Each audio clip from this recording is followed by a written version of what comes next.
This is the heart of the mountains. There is little here that spells civilization. Here at the southern end of the Appalachians, a place has been set aside.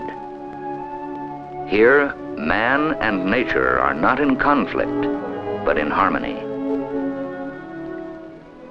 This harmony of man and nature was one of the goals realized in the autumn of 1940. Then a vast tract in the Smoky Mountains of Tennessee and North Carolina was dedicated as a national park.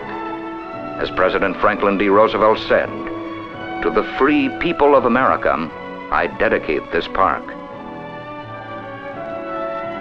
This is the Great Smoky Mountain National Park.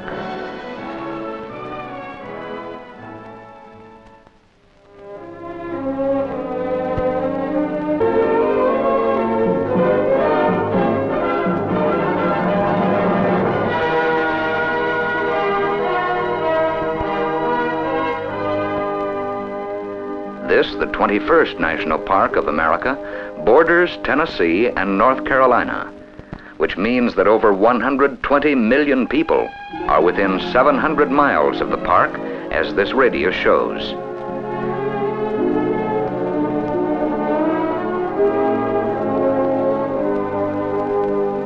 But although the Smokies are only a day's drive away from 2/3 of the nation's population, nearness alone would not explain the powerful attraction that draws more than 5 million visitors to these mountains each year. Certainly, Great Smoky Mountains National Park must have a wide range of attractions and facilities to draw such a large number of visitors. Just what is it they find here? They find 800 miles of some of the nation's most beautiful wilderness, a kaleidoscope ranging from the 6,000-foot peaks of Mount LeConte and Clingman's Dome to the rugged forests below. This is a land rich in beauty, rich in waterways, 600 miles of stream and river that are as pure and clear as the first day of creation.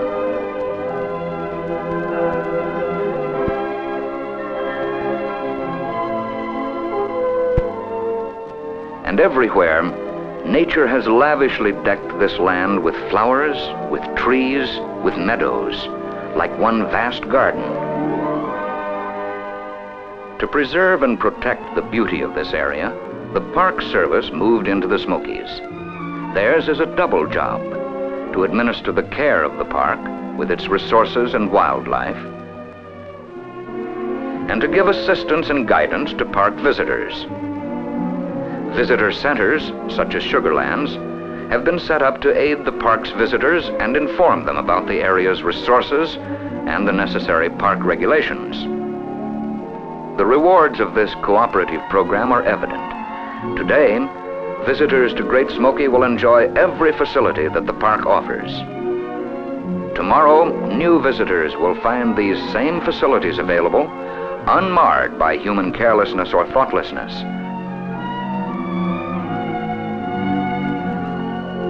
Cooperation makes it possible. The resources of nature are not the only ones protected by the park. The history of the Smokies is one of generations of pioneer families. That history has been perpetuated in these hills. The pioneer heritage of the Smokies is a living thing. The new generations of mountain folk live on in communities like Cades Cove. The old structures are maintained, and many, the cable mill as an example, are still in use. The mountaineer's legacy to the Smokies is no museum piece, but a living thing that continues as surely as a stream. Skilled pioneer hands built this home. The skilled hands of their descendants have kept it in its original condition. Materials, such as roofing shingles or shakes, are still cut by hand with froe and mallet from solid bolts of oak, just as it was done a century ago.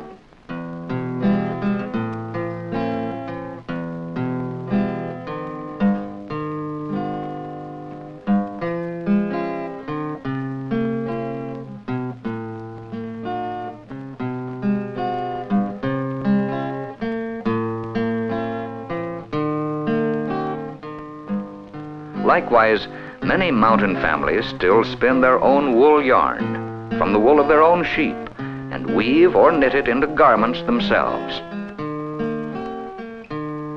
The independent mountain families still carry on the old ways in farming the land. Sorghum, an important crop, is still crushed by horsepower into juice and pulp. As in other generations, the settler stores the sweet sorghum juice in an oaken keg until he processes it. At that time, it is poured into an open vat where it is refined by a time-honored method. The juice is boiled, and the crust which forms is skimmed off the top out in the open air. Finally, only the nectar-like syrup remains to be drawn from the vat and canned. The only concession made to modern times will be the bottling and sale of the rich syrup to park visitors. The past lives on in the Smokies, but many of the mountaineers moved away with the coming of the park and outsiders and civilization. They left remnants of their stay, but much of the hill country has reverted back to its original owner, nature. And through the transition, solitude and shelter of the mountain forest still prevails.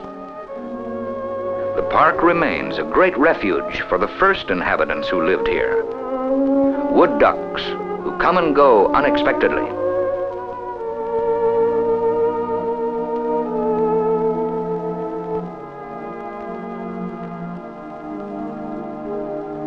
Wild turkeys seen only briefly, trotting cautiously through the woods during the spring and fall. Many a white-tailed doe can be seen feeding in fields along the edge of the woods, although she still hides her young far back in the forest where they will not be disturbed.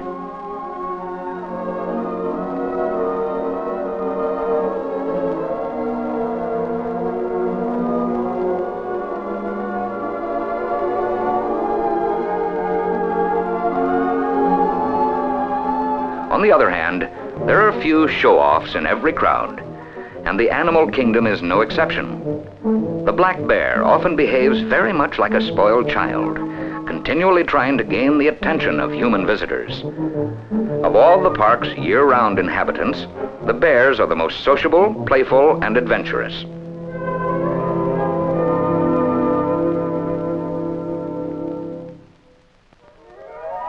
Generally, they aren't upset by the presence of people and concentrate on having a good time. It is a violation of park regulations to feed, tease, frighten, or molest the bears in any way. The people who visit Great Smoky can also concentrate on having a good time. The park offers 17 camping areas, like the popular Elkmont. From the convenience of a campsite, visitors enjoy several forms of recreation. The abundant waterways have made the stream sides a favorite with many visiting families. Here they can refresh themselves by relaxing in the summer sun, or by taking a cooling dip in the clear waters from the mountains.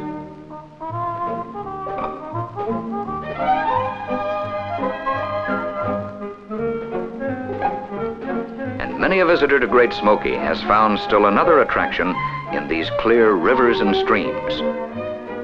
For the waters are the haunts of trout. In such a setting, a person might never tire of the thrill of angling for them. Even when you haven't had a good strike all morning, there's something satisfying about being able to just relax out here in the open with a good rod and a good friend.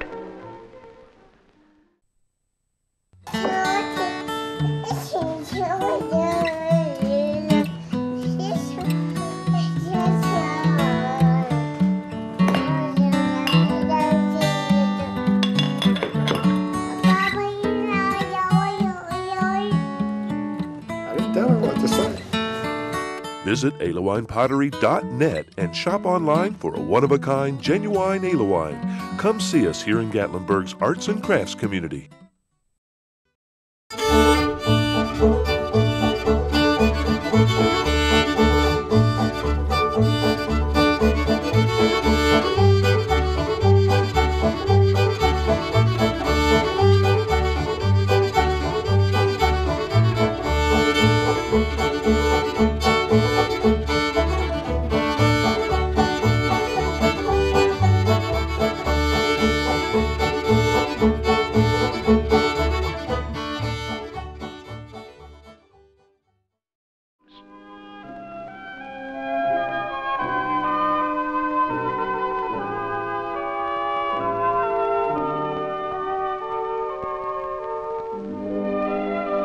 One of the most striking scenic wonders protected by the park is the panorama of its plant life.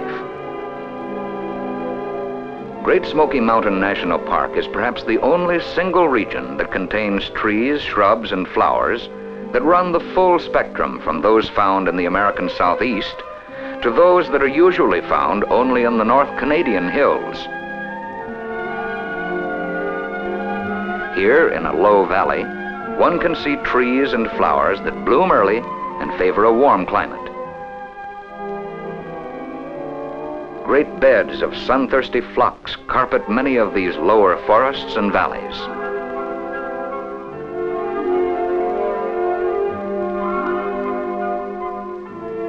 Another lowland type is the dogwood. In early spring, the dogwood blossoms out, fringing the lower forest with white and pink.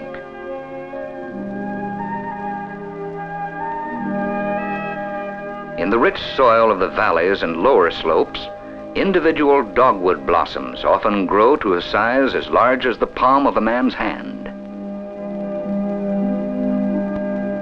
Then for 2 weeks in June, the Smokies go wild with color.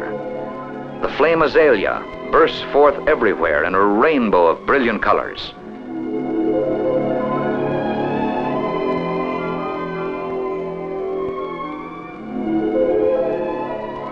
At all but the highest elevations, the gorgeous azaleas will continue to bloom throughout the summer.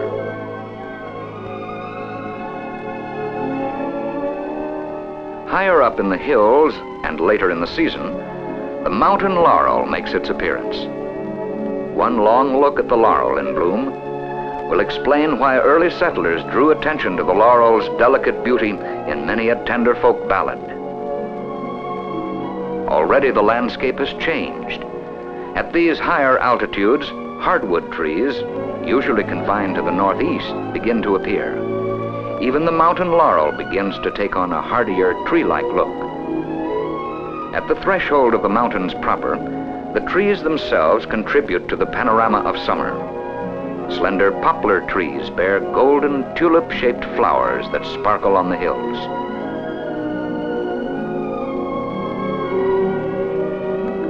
In all, there are 3,500 varieties of plant life in the Smokies. It is believed that many of these that are not native to the rest of the Southeast are survivors of the last ice age. After all, these are one of the oldest mountain masses on this continent.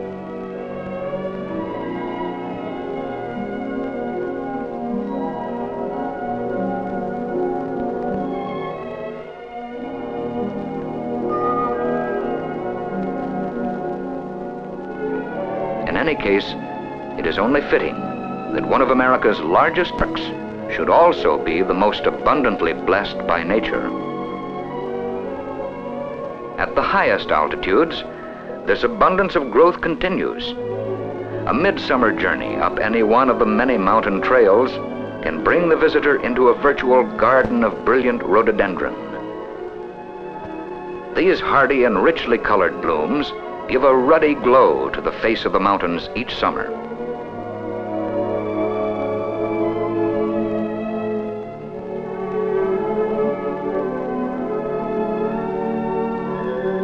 As the upward journey continues, a different type of beauty appears. Silver bells cluster on the trees, a delicate reminder that the summit of the mountain is near. Spruce and fir trees, far from their native north, guard the peak. If summer is the most prolific season of the year, it is by no means the only one of interest.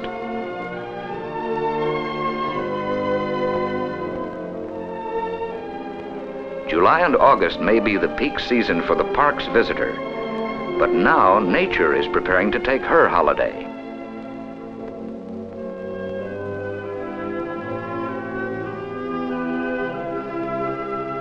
Even as the park traffic dwindles, the animals sense that there is still more beauty in the making. They sense the law of nature which demands that what has blossomed before must now ripen and bear fruit.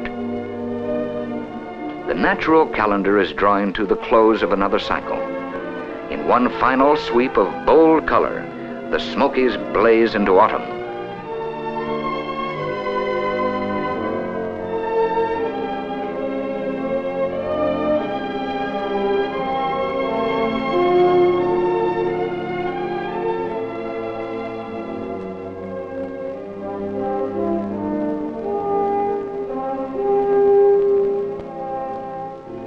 All seasons have their attraction. Those who know Great Smoky most intimately have a special affection for the mellow richness and bittersweet beauty of autumn in the mountains.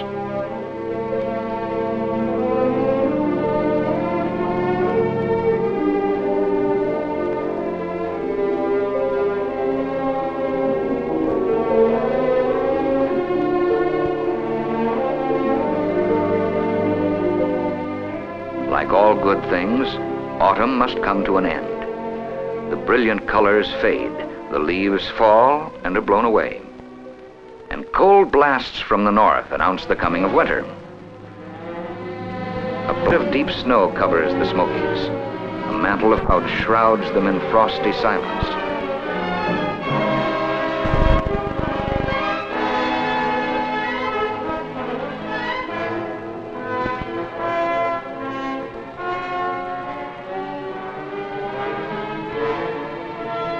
Suddenly, nature has turned the mountains and valleys into a white and silver fairyland.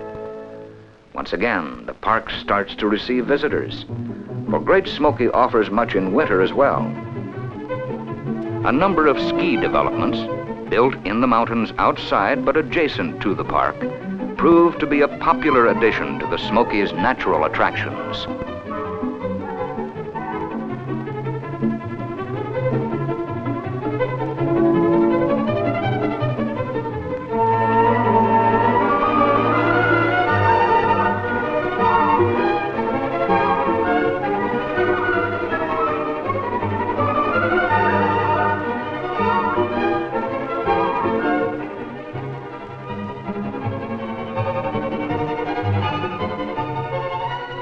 While it lasts, winter touches the region with a unique loveliness. A quiet and curious charm descends on Great Smoky Mountain National Park.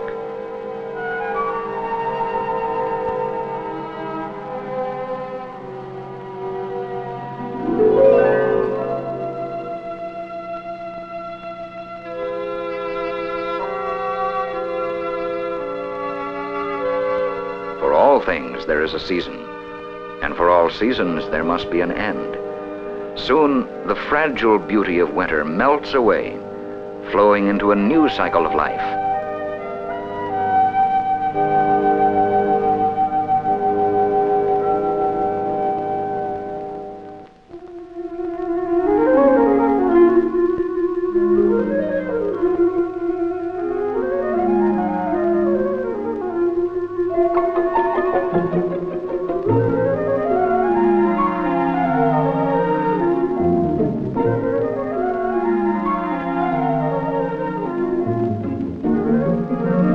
Spring returns to the mountains, slowly at first, then like a rushing torrent.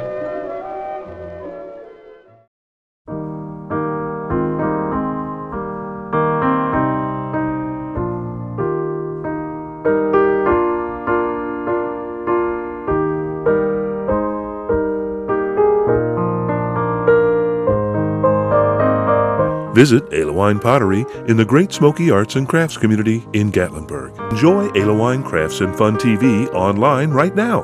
Go to alewinetv.com.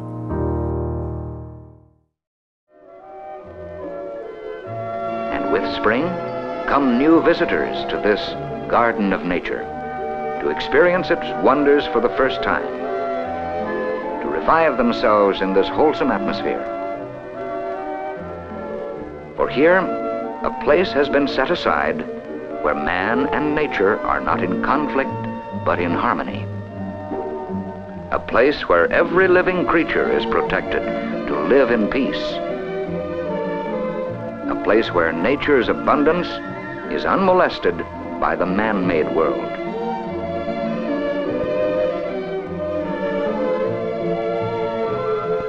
Here in the heart of the mountains, there is a last frontier, a refuge for a pioneer way of life that has all but disappeared elsewhere. Here, the descendants of the mountaineers have room to breathe, to work, to continue old traditions and old skills. All these things and more combine to form the powerful force that draws so many to this place. Perhaps, above all, there is a need in a person to turn his back on the harsh and mechanical world, to retreat into the vastness of nature and relax, and so to revitalize himself and recapture the freedom of his spirit. For this place, Great Smoky Mountain National Park, was especially dedicated to the free people of America.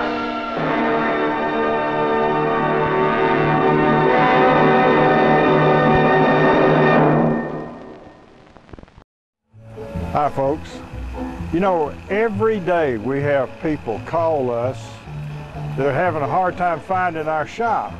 And we are in kind of a hidden spot in the county. But we are a Gatlinburg business. We're on Highway 3, off of Highway 321, but 321 runs through Gatlinburg and Pigeon Forge up into Wares Valley.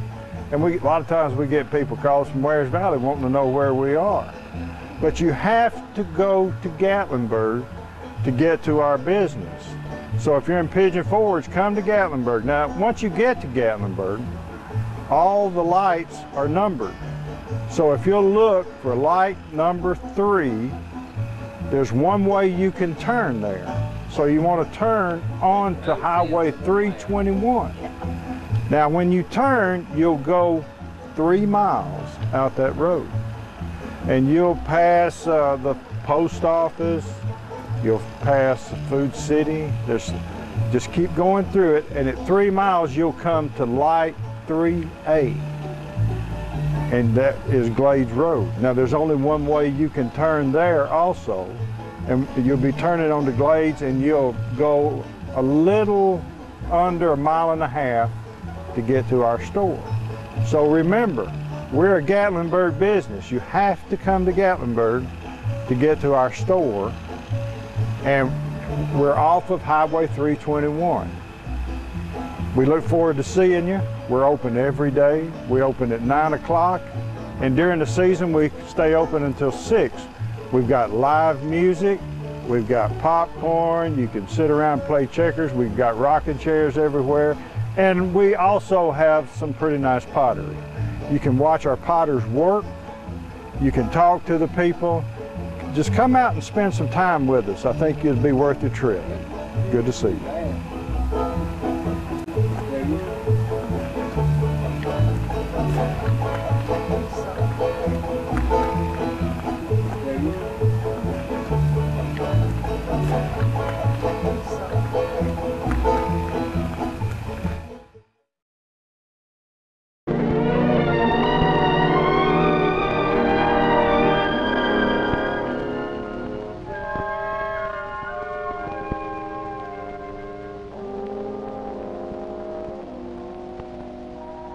The way things used to be back in the early years of our country, most folks did a lot of living outdoors, camped along the trail, roughed it, you might say.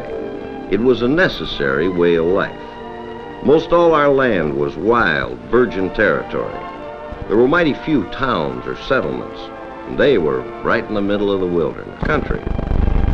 If you're a father like me, you probably remember how it used to be. And you'd like your children to see how it was when you were young. Experience that kind of independent feeling that comes from living outdoors.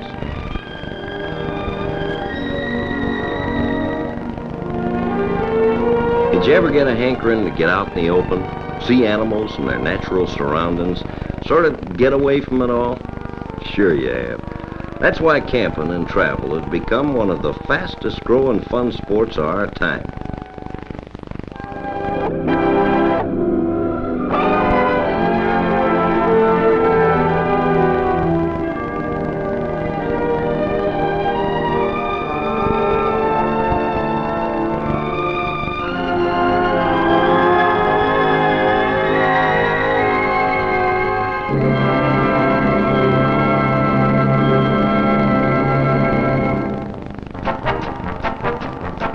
The majority of people in our country live in big cities. As time goes, folks will be living in metropolitan areas. Things have changed. Where most people used to live in the country and go to the city for fun, now they live in the city and head for the country on vacations. Well, it's sure easy enough to do if you want to. The perfect answer is camping out. Just about everybody's got a car. The road systems leading to camping areas are excellent. And the fact is, there are more good park systems to camp in now than ever before. Only thing you really need is some basic camping equipment, and you're all set. Both heading for the kind of country you'd go for, the Great Smoky Mountains. The number of national park and state campsites available for family camping is increasing each year, and there are plenty to go around. You'll find them in just about every state in the Union, anywhere you want to go. Here in the Smokies, you can stay up to 2 weeks, so you want to get just the right spot for your tastes. There's all kinds of sites, by rivers, wooded, open, hilly, all of them are good. One thing's for sure, you'll find the other campers mighty friendly, and you'll have a lot in common.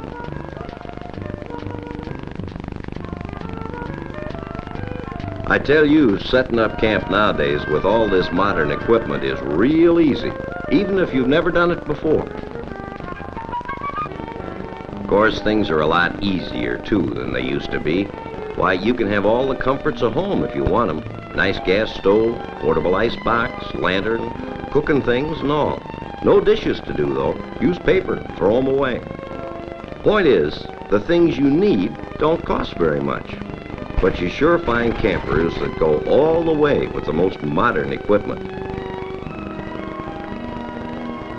Hey there. That's one thing almost everybody takes along. Suntan lotion. You know, there are camping areas like this all over the country.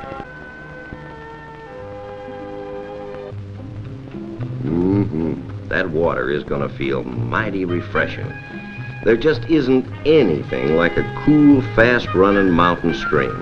Add an air mattress, and it's more fun than hunting possum. The Smokies are just like every other national park I've seen. So many hiking and horse trails and things to do and see that you could spend a month and not do it all. Hey, look at that. I told you those two kids would be friends. The boy's family invited the girl to go with them. That happens a lot when you're camping. In the Smokies, it's Clingman's Dome, the highest point in Tennessee. Let me tell you, it's way up there. It's a lot of fun traveling up a mountain in the summertime. It's cool up there.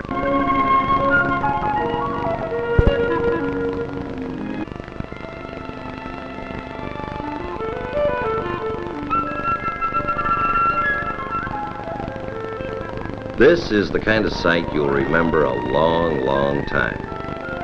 Things like this are just sitting and waiting all over the country.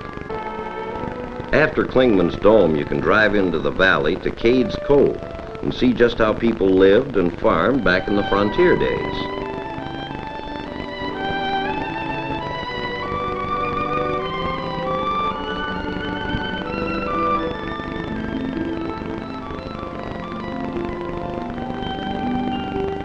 While you're there, you might as well take advantage of some of those fine riding horses, too.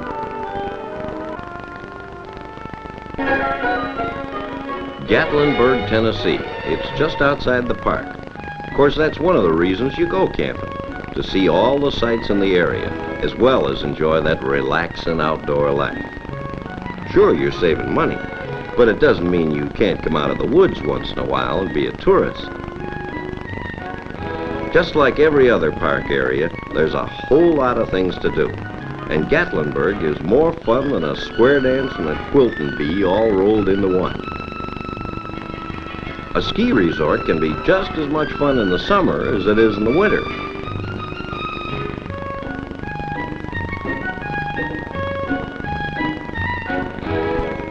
Riding up that ski lift is something.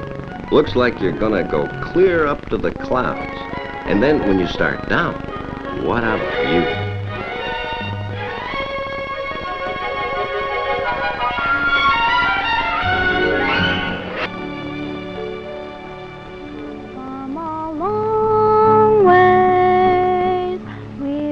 When you get down to that last night's campfire, you realize just how much fun you had, how much you're going to miss your friends. We're happy where we are.